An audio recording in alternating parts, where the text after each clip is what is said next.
Barzakh itu pemisah di antara dua hal yang tak nampak secara langsung.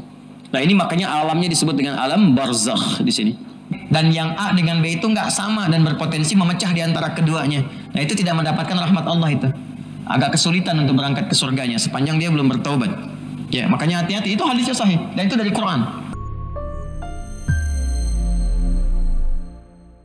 Kalau kita ingin tuangkan secara ringkas melalui bagan yang menunjukkan pada kita cara berkehidupan.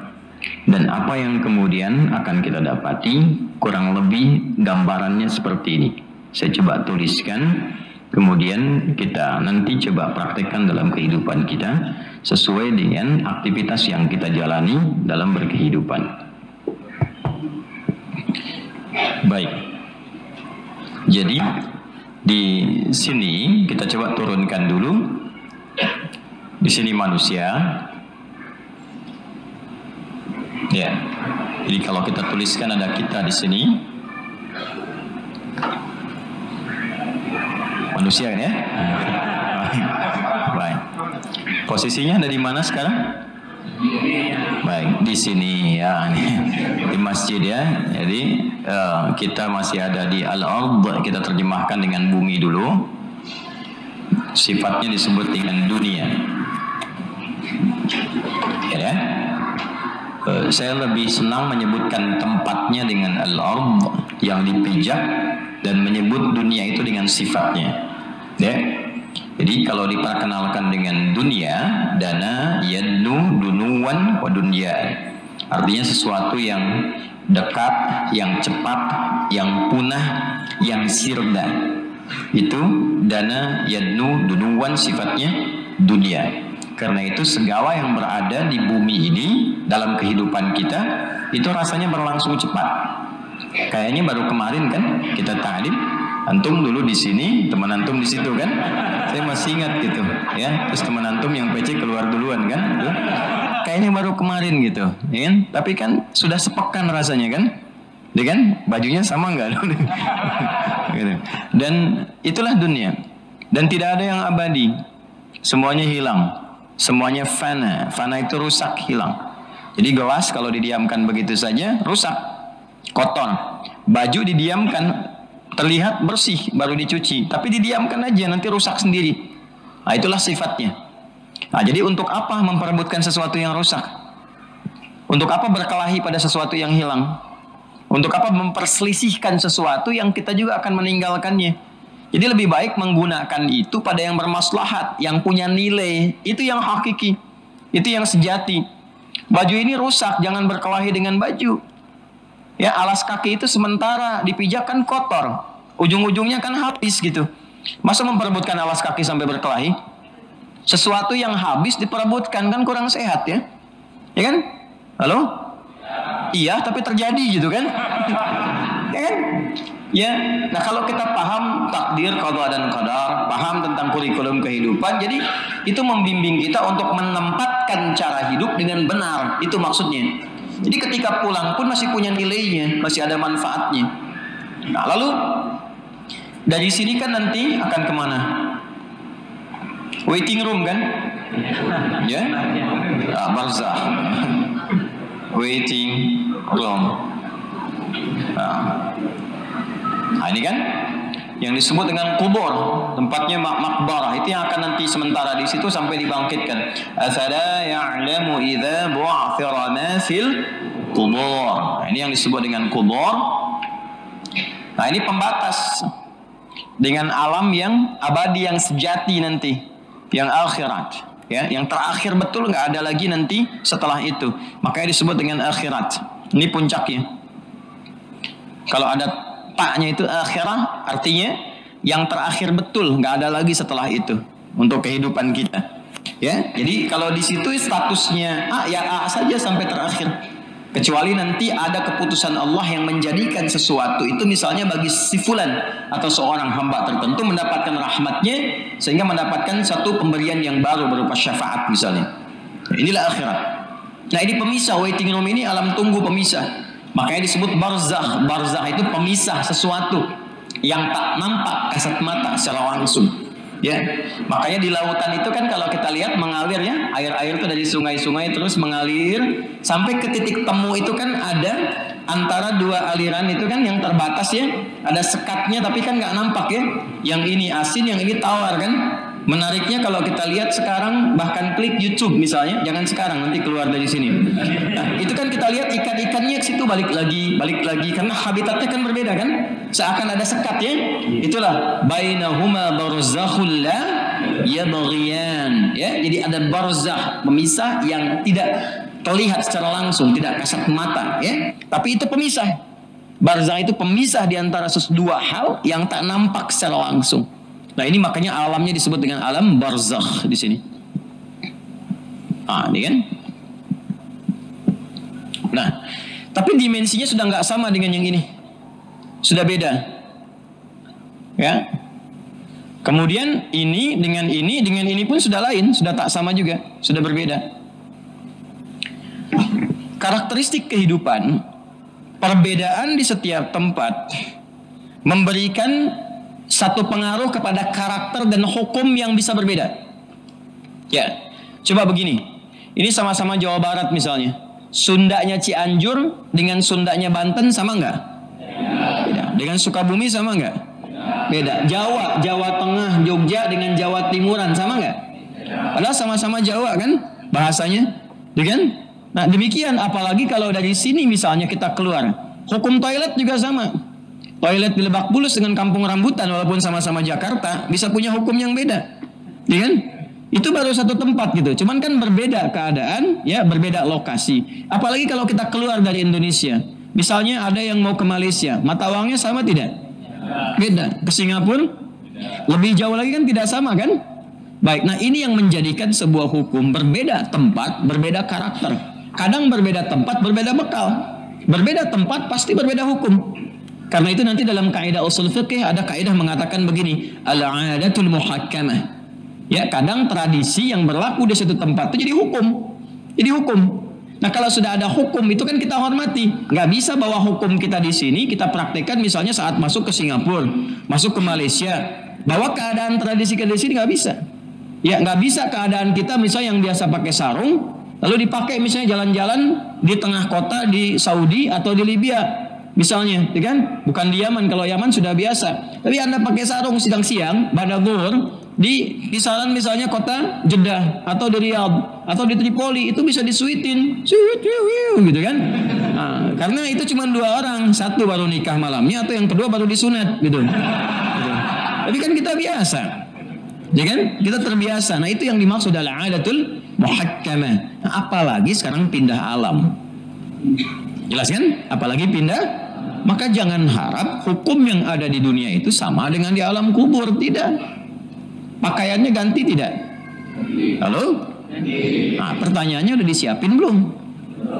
Oh kan? Udah tahu mau pindah tapi nggak siap-siap. Anda kan kalau mau kerja sepekan lagi baru diterima untuk bulan depan, persiapannya dari sekarang.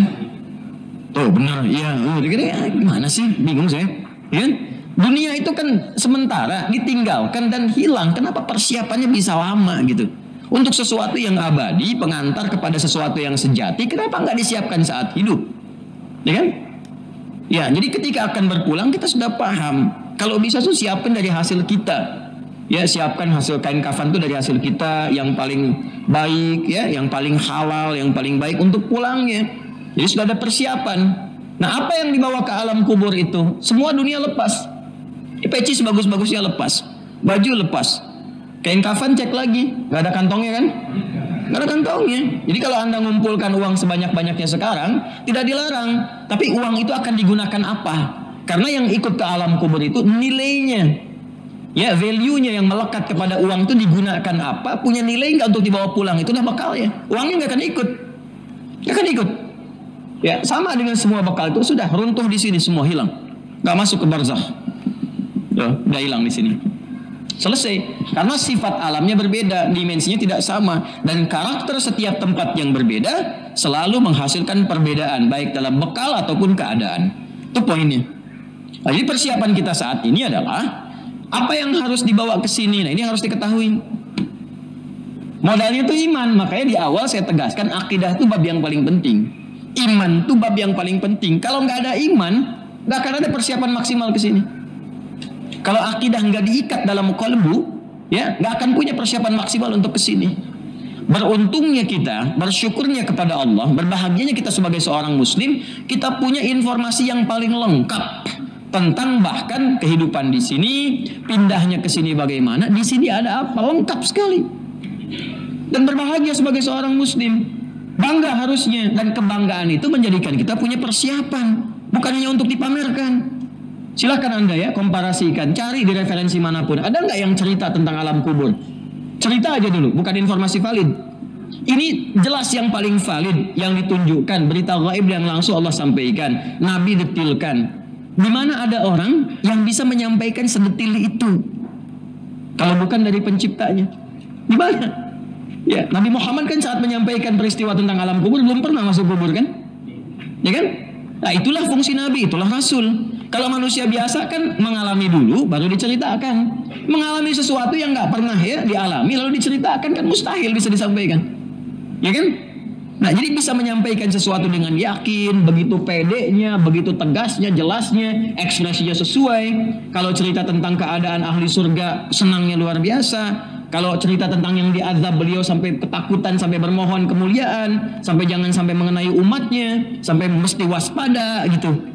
Itu kan nggak mungkin ada ekspresi itu kecuali mengetahui sesuatu. Nah, itulah iman, babnya di situ. Berbahagianya kita dan bersyukurnya sebagai muslim, informasinya sangat lengkap dan valid. Ya, silahkan. Ada nggak bab ngaji tentang alam kubur? Ya, nah di Islam tuh ada. Makanya kapan-kapan bikin fikihnya itu fikih kehidupan yang jelas gitu. Ya, jangan membahas sesuatu yang mungkin kita nggak ke situ. Walaupun secara umum mungkin tahu, tapi nggak harus diperdalam. Ini yang akan kita alami yang diperdalam. Ya, di dunia ngapain? Keluarkan kurikulumnya. Nah, di alam kubur seperti apa? Keluarkan informasinya. Baru terakhir kemana? Kesini ke akhirat. Nah, Al-Quran ini indah sekali alurnya. Kadang menerangkan di sini. Kadang menerangkan di sini, di pertama kali yang Allah sampaikan, membalik dimulai dengan di sini, dengan akhiratnya, yang abadi itu, yang sejati sifatnya. Nah, apa yang disampaikan? Kembali ke Quran surah kedua ayat 25. Wa basyiril ladzina amanu wa 'amilus salihati anna lahum jannatin tajri min tahtihal anhar. Keragaman surga. Surga itu tempatnya ada di mana? Di level 1, ini yang sekarang kita di sini. 2, alam barzakh atau di akhirat? 3 kan? Nah, maka cara berpikir Al-Quran yang diajarkan kepada kita, kalau ingin mencapai sesuatu, balik cara berpikirnya. Tempatkan akhiratnya yang paling tinggi. Sini, walal akhiratu khairul laka minal. Tempatkan di sini, tempatkan surganya begini. Ya. Neraka jauhkan dulu, kan tidak ada yang pengen masuk ke situ, ya kan? Nah, yang Al-Quran itu tampilkan surganya dulu. Nanti ini menjadi manhaj kehidupan. Nanti ada keanekaragaman di sini, keragaman surga ini nanti mengacu kepada amalan yang telah kita bahas kemarin. Ada berapa pintu? 8 pintu surga kan? Ya. Dalilnya apa? Al-Bukhari nomor hadis.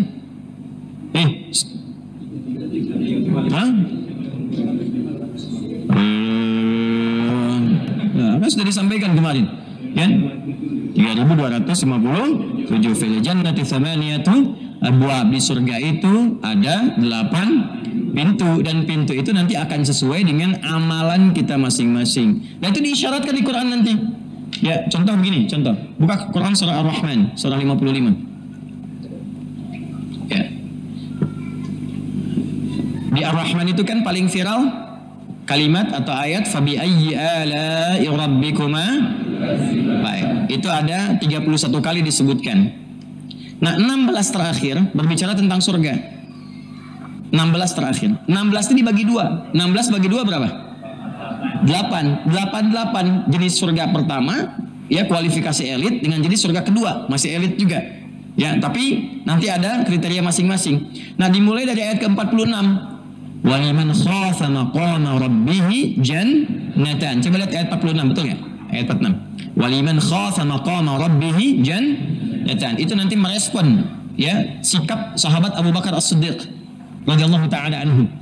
Jadi ketika orang banyak terlena dengan dunia, kerja nyari dunia, belajar nyari dunia, cuman untuk pintar, jadi sesuatu, dapat ijazah, dapat kerja dunia. Dunia itu dunia.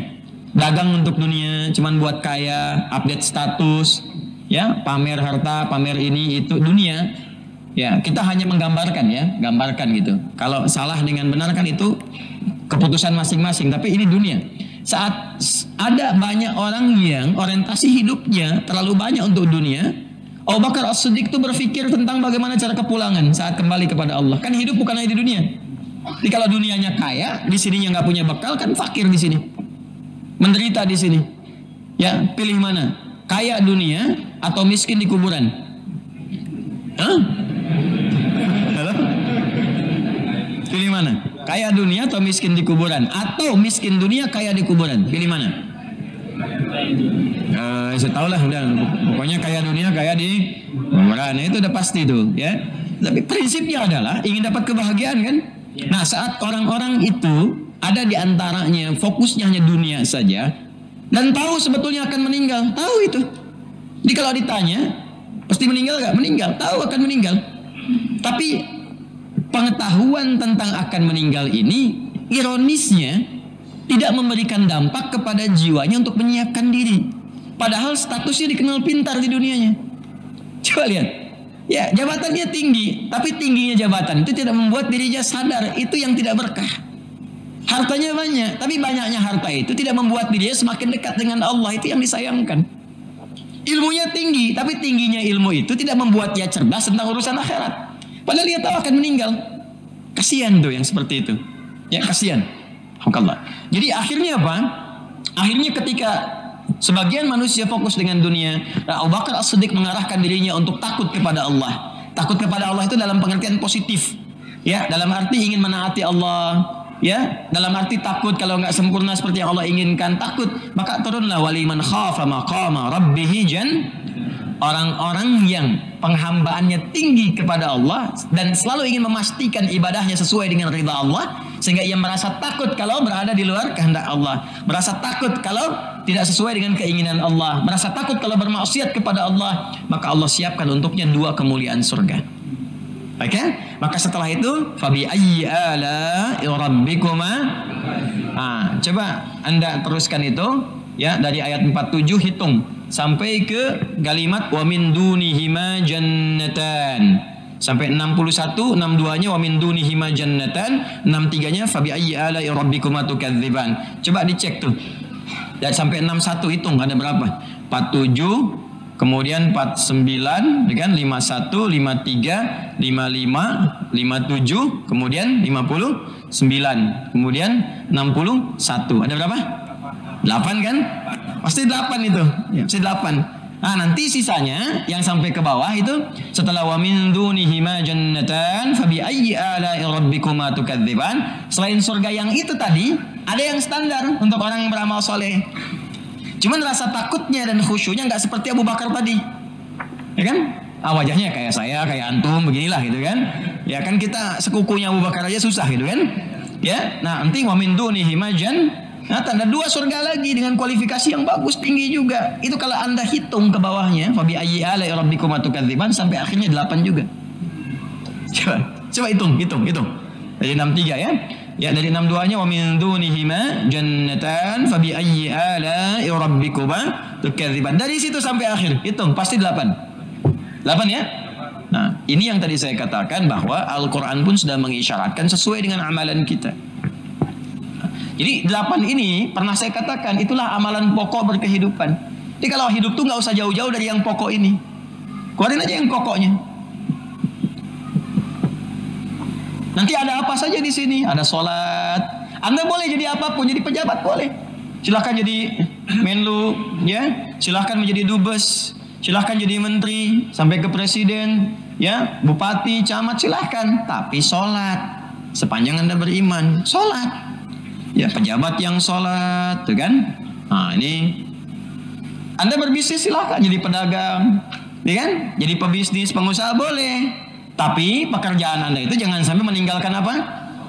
Sholat. Anda kaya dari hasil bisnis, tidak sholat, kayanya dunia. Begitu selesai, fakir Anda, nggak dapat bekal saat kembali ke alam kubur.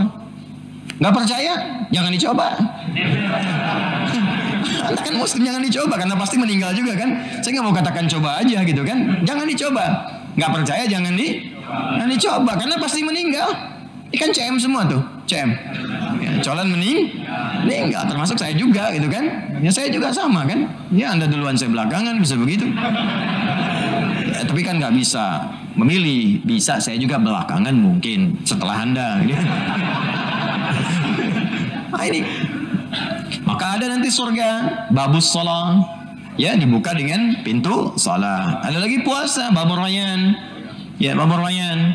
Fil jannati thamaniyatu abwabin, ya fiha babun yusamma rayyan, la yadkhuluhu illa as-shaimun. Di Al-Bukhari fa idza dakhaluhu ughliqa, kalau sudah masuk ditutup. Ini bab untuk yang puasa rayyan. Ya, ada yang puasa standar supaya kita bisa menjadi bagian dari itu. Makanya ada puasa Ramadan kan? Tapi nanti ada yang lebih daripada itu, yang Senin, Kamis, yang Ayyamul Bid. Silakan ikhtiarkan. Nah, jadi saat puasa itu bukan hanya membiasakan puasa. Ya ingat, bukan jangan cuma dibiasakan. Saya terbiasa puasa Senin, Kamis. Bukan, niatnya robah untuk mendapatkan ridha Allah. Itu poinnya. Nah, bahkan nanti dalam hadis lain itu ditampakkan, dibuka, bukan ditampakkan, dibuka pintu surga itu setiap Senin dan Kamis. Ya maksudnya peluang beramal dibukakan itu. Dan diberikan rahmat nanti kepada orang-orang yang beriman, apalagi yang menunaikan puasa, ya. Tapi nanti tertutup bagi orang-orang yang punya masih kemelut di hatinya terhadap saudaranya, ya. Apalagi nanti punya dua hati yang berbeda. Itu di surat Al-Ahzab, surah 33 ayat 4. Ya, ma ja'alallahu lirajulin min qalbayni fi jawfi. Ya, Allah tidak berkehendak menjadikan seorang itu punya dua hati yang berbeda. Ya, maksudnya apa? Di depan si fulan bicara A, di belakangnya bicara B. Ketemu si fulan bicara A, ketemu orang lain bicara B. Dan yang A dengan B itu nggak sama dan berpotensi memecah di antara keduanya. Nah, itu tidak mendapatkan rahmat Allah itu. Agak kesulitan untuk berangkat ke surganya sepanjang dia belum bertaubat. Ya, makanya hati-hati, itu hadisnya sahih. Dan itu dari Quran. Makanya punya hati yang lapang itu enak dan bermohon kepada Allah. Jadi walaupun nanti ada persoalan, orang bersikap demikian, yang kita ditutup oleh Allah sehingga gak memikirkan orang-orang itu, tertutup. Tapi nanti orang itu sebelum taubat akan terhantui dengan perasaan itu dan terus berbuat demikian sampai ia memperbaiki diri. Ya, tapi kita tidak boleh membiarkan, kita doakan dalam kebaikan sehingga masih punya peluang untuk menjadi saleh. Itulah insan beriman. Jelas ya? Sehingga perkataannya baik, hatinya baik, pikirannya baik, dan jalannya baik. Paham? Nah, halo, paham? Nah, ini